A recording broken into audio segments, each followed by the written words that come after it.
Hey guys, what's up? Welcome back to my channel. So today, as I'm sure you can tell by the title of this video, I'm going to be talking all about resort hopping while at Disney World.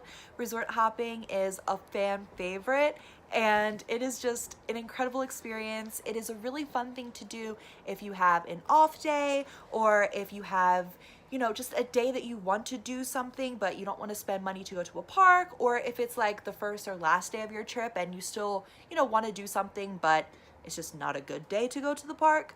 Resort hopping is always a really good option. I love it. I love the resorts that Disney has to offer. It's always fun exploring them and just seeing all of the beautiful different things that they have to offer.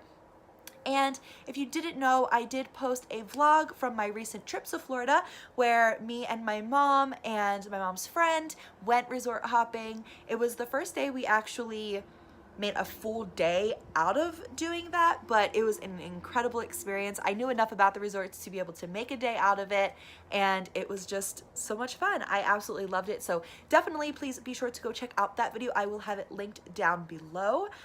You can see me experience all of the different things that the resorts have to offer. And because of that video, it kind of sparked me into making a video where I can just sit down in front of the camera and talk to all of you guys about how to actually resort hop and give you guys just kind of tips on different resorts to do. What to do at each resort is, always something good to share with you guys. So that is why I wanted to make this video. I even have my Disney hoodie on today. It says True Love. And on the sides are Mickey and Minnie. I love this hoodie. I wear it like all the time. It's just perfect. I actually bought this for my trip to Disney World in November. So yes, I love this. And even though spring is like making its appearance here in New Jersey, it's a little chilly today. So it is the perfect day to wear this hoodie. So if you guys did see my resort hopping vlog, then you know briefly what we did and the resorts we visited and stuff. So I will just kind of touch base on what to do at each resort. So number one is the Polynesian. So I definitely recommend going to the Polynesian. It is just a beautiful resort. There is just so much to look at and so many amazing, beautiful things to take pictures of and just so much to experience there. It's seriously just a gorgeous resort. I mean, it really just gives you that whole relaxed Hawaiian atmosphere. It's incredible. I love it there. I think it's gorgeous. And so, of course, the number one thing that I recommend doing while at the Polynesian is going to the Ohana breakfast. The Ohana breakfast is one of a kind. It is absolutely amazing. I love the Ohana breakfast personally. It is divine. It is lovely. I highly recommend it. I am vegan and they were super understanding of making me a vegan meal. I mean, and it was extremely good. Like my mom kept trying to take my food, but it was so good. And it is just incredible. It is a character dining experience, so you can meet Lilo and Stitch. You can also meet Mickey. Pluto was also there when I was there, so it is something that I highly recommend. It is definitely a memorable experience. The food is so worth the price. Everything about it, the service, everything is just worth it. It's definitely something, if you have never done it, then I would highly recommend you doing it. And it's also one of those things that I would look forward to doing again in the future. The next thing that I would recommend doing at the Polynesian is getting a Dole Whip. So Dole Whip is one of those iconic Disney things that you just have to get. It is incredible. I mean, and also in case you didn't know, if you get the Dole Whip by itself, it is vegan, so that is a plus. Also, Dole Whip is delicious. It is a pineapple flavored ice cream and it is just so good. So I definitely recommend getting a Dole Whip. It is one of those things that you can get in Magic Kingdom, but it can sometimes be a long wait to get it at Magic Kingdom just because of how much more crowded the park will be versus the resort. So if you did not have time to get it while you are visiting the park, then get it while you're at the Polynesian. They have it right outside and it is perfect, and it's just a really easy way to kind of cool off and just take a break. Highly recommend. 10 out of 10 recommend. All right. The next thing at the Polynesian that I recommend doing is just walking around and honestly just taking in all of the Hawaiian culture and all of the beautiful flowers and everything that it has to offer. There are so many incredible things that you can see there and just take pictures of and walk around and look at. I mean, it's honestly gorgeous, and just being able to walk around and just see everything. I took so many pictures when I was there last month. It is just gorgeous, and the flowers are beautiful, and it was raining when I was there, so I didn't get the chance to walk around outside too much, but it is just a beautiful resort, and I highly recommend just kind of walking around and taking it all in. So the next resort I'm going to be talking about is the Grand Floridian. So the Grand Floridian is an absolutely stunning resort. It's just very royal, and it just gives you just a very it's called Grand Floridian for a reason. Let's just say that. It's just gorgeous there. I mean, it's honestly divine. It's just beautiful. The one thing I definitely recommend doing while you are at the Grand Floridian is to go to 1900 Park Fair. I've been there for breakfast as well as dinner, and they are both amazing experiences. They're just so incredible. The breakfast is a little different than the dinner in the sense that there's different characters, so they are both character dining experiences. For the breakfast, I went there in November for breakfast, and while you're there for breakfast, you can meet Mary Poppins. You can also meet the Mad Hatter as well as Alice in Wonderland. I also got to meet Winnie the Pooh and Tigger, which was awesome. Tigger was incredible. I absolutely loved getting to meet Tigger. He was one of the best characters that I've met in a really long time. He was just so interactive with me and just so happy, and I've actually never met Tigger before that, so I was super excited to meet Tigger. It was awesome, and the breakfast itself is incredible. The service is fantastic. It's awesome. And then, like I said, for dinner there at 1900 Park Fair, I highly recommend the dinner. It is beautiful. They have Cinderella and Prince Charming come for dinner, and they usually switch off between either the fairy godmother or the stepsisters and the stepmom. So, you can kind of either see either, the stepsisters and the stepmother or the fairy godmother, but you will definitely always see Prince Charming and Cinderella, and that is just incredible. They do a royal dance in the middle of the dining area.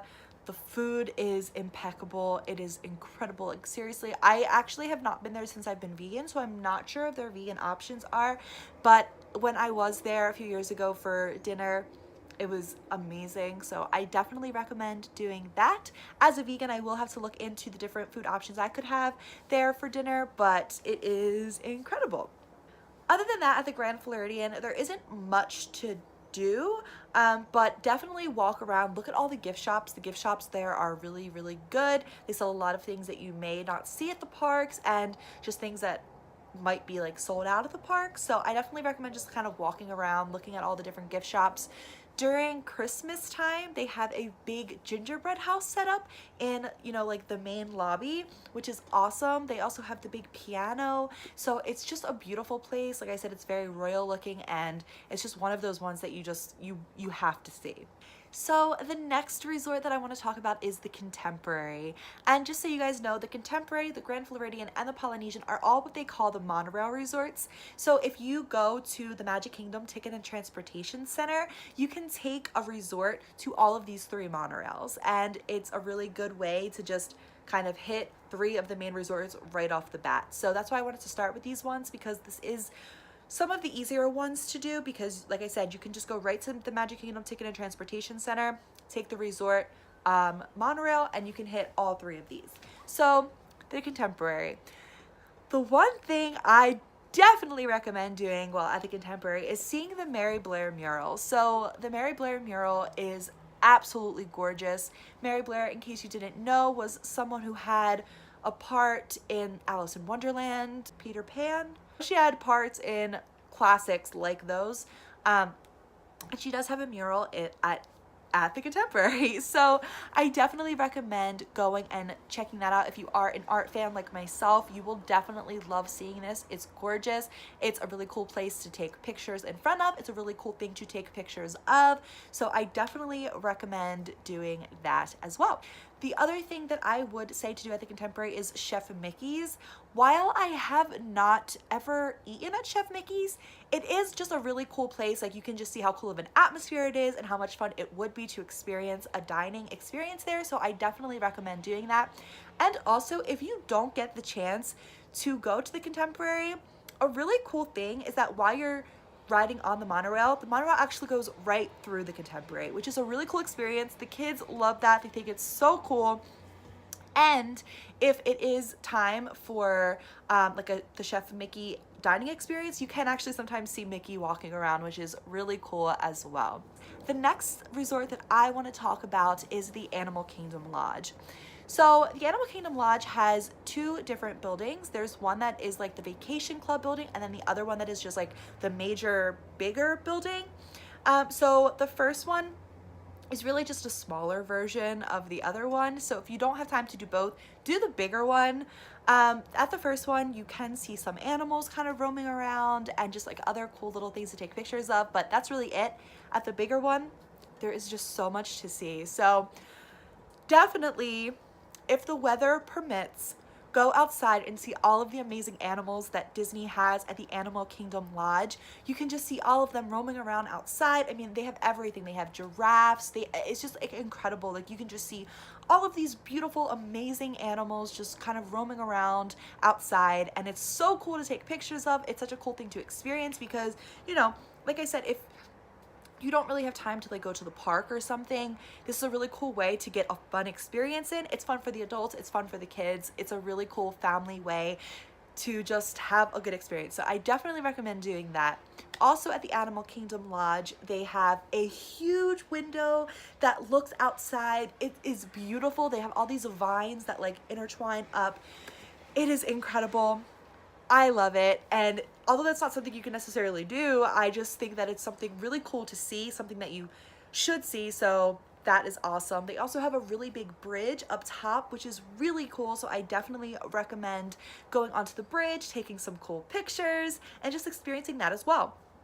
Also outside, to get to the bridge, you can take the elevator, or you can walk up the spiral staircases that they have outside, and you actually can't tell that they're spiral staircases. I talk about this a little bit in my vlog, but you can't tell that they're spiral staircases because they're kind of covered by these two like big things. They just have like all these like leaves and stuff, I think, but it's like metal. And actually, fun fact, inside that is a hidden Mickey, which is really cool. So if you are ever there, look for the hidden Mickey. But once you go inside, there actually is spiral staircases to get upstairs to go on the bridge. So that's a really cool thing as well. And that's also fun. Looking for hidden Mickeys is always a really, really fun thing to do as well.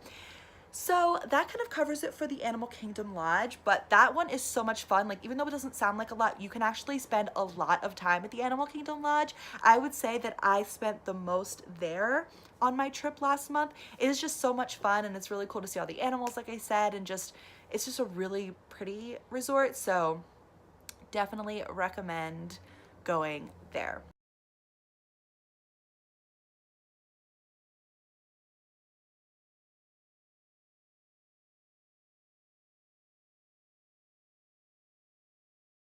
The next resort I want to talk about is the Wilderness Lodge. So, okay, the Wilderness Lodge is really cool. I loved the Wilderness Lodge. I thought it was absolutely beautiful. If you are someone who kind of likes like cabiny feelings and just kind of like that type of resort or that type of place to stay, then you will really like the Wilderness Lodge.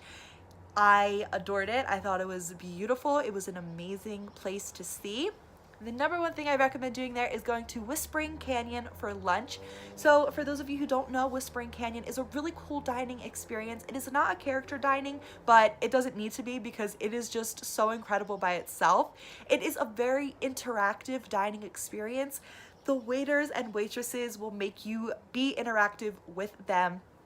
They might pick on you a little bit if you ask for ketchup, just beware, but it is so much fun. The food is delicious. They have a really good vegan option, and it is just something that I think everyone that goes to Disney or does resort hopping should be able to check off of their bucket list. It is a really cool experience. Other than that, at the Wilderness Lodge, they have a really cool waterfall outside, which I definitely recommend going to check out. It's really beautiful to take pictures of and in front of. And they have some other really cool things. They have a little bridge inside as well. So all of those things I definitely recommend just kind of looking at and taking pictures. They also have this incredible fireplace inside, which is beautiful. So I definitely recommend checking out all of those things, and definitely put the Wilderness Lodge on your bucket list.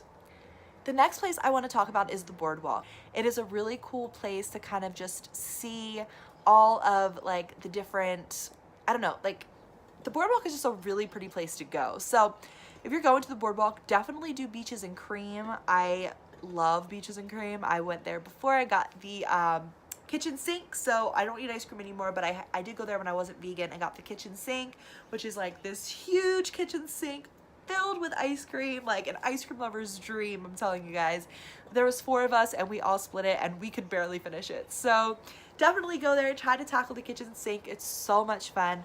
Other than that, like the boardwalk is just a really cool place to kind of walk around. You can see like the water, and there's just like so many cool places to take pictures in front of. It's a really pretty place to see the sunset. The boardwalk is beautiful, guys. I highly recommend going to the boardwalk, and I know I'm missing things. They usually have like outside entertainment going on, so it's a really cool place. Like I would say that is like probably the best place to end your night, because like you can really just take it easy. You can see the sunset, you can see some of the outside entertainment, and it's just like a really cool place to just spend some time. Like it's a really relaxed place. There's a lot of places to kind of sit down and just like kind of people watch and just take it easy. So I definitely recommend going to the boardwalk. Also, if you have time, Art of Animation is incredible. There you can see beautiful, just big statues of like all of the iconic Disney characters like Ariel and all of the people from, not the people, all of the animals from The Lion King, and just like all of that. It's so cool, and they're just these huge statues, so it's really cool to be able to see that and take pictures of, and the kids love that. So I definitely recommend, if you do have the chance to go to Art of Animation, to do that as well. Other than that, the All-Star resorts are really cool. I've stayed at All-Star Sports and I believe All-Star Movies when I was little, and it is really cool. They have like really big, so like if you stay at All-Star Resorts, they have, or I'm sorry, All-Star Sports, they have like really big like tennis rackets and like really big like just sport equipment. And like if you go to the movies, they have like all different like movie stuff out. It's really cool. Like I loved staying there when I was a kid. It was so much fun, and it was just like, it was just one of those really cool experiences that even though I stayed there when I was like 8, I still have that memory with me. Like, what is it, 12 years later? So I definitely recommend trying to check that out as well. That's one of those ones that would be a really cool place to stay. It's one of the more inexpensive resorts. So if you wanted to stay at one of the resorts, that's a really cool one to stay at. It's awesome. I love it. What else do I want to talk about? What else do I want to talk about, baby? Another resort that you can hit is the Swan and Dolphin. So while this isn't officially a Disney resort, it is like on Disney property, I believe. Like it's like kind of, it's just like all in the same like space. So you could definitely check that out as well. Like I've actually never been to the Swan and Dolphin myself, but I've heard that there's like really cool things to just see there and just take pictures of. So that's really cool. All in all, resort hopping is just a really good way to kind of have a relaxed day. It can be a very inexpensive day, which is why I was trying to kind of point out things that were either just dining experiences or things that you didn't necessarily have to pay money for, but was still like a really cool and fun way to have a family day. It's a really cool way to spend the day if you have an extra day, like if it's the first day that you're there or the last day that you're there and you just kind of want to be relaxed but still get your taste of Disney. Also, if you are like, you know, have a whole week of vacation and you kind of want to split the week up and you don't want to spend money on a park, resort hopping is just always a great way. You're still getting your Disney in, but it's inexpensive. It is just a very relaxed day. You can just follow your own schedule. You don't have to feel pressured into hitting every ride in a park or, you know, do like meeting every character. Like things just kind of happen the way they happen. I definitely believe there's a science to it, so I would recommend kind of making a list of the resorts you want to hit and like how you want to hit them. If you want, I can make a video about a way, like the best way to make a resort hopping schedule. Like I said, this video was just a way for me to point out the best things I would recommend doing at the major resorts. I know I missed a few resorts, but that's just because I'm not very familiar with them and I didn't want to talk about something I didn't really know about. So I just wanted to kind of point out the best things that I recommend doing in the major resorts that I am pretty familiar with. So other than that, I definitely recommend resort hopping. It is so much fun. It's a really cool way to, like I said, to get your Disney experience in, but to not spend a ton of money and to just be very relaxed. So try resort hopping if you haven't done it before. If you have done it and you missed any of these things I mentioned, like I said, I highly recommend it. So if you do plan on doing another resort hopping day in the future, try to add some of these experiences to your bucket list. And I just hope you guys enjoyed this video. If you did, please be sure to comment, like, and subscribe to my channel. I seriously appreciate it so much, and I will see you guys on the next one. Bye!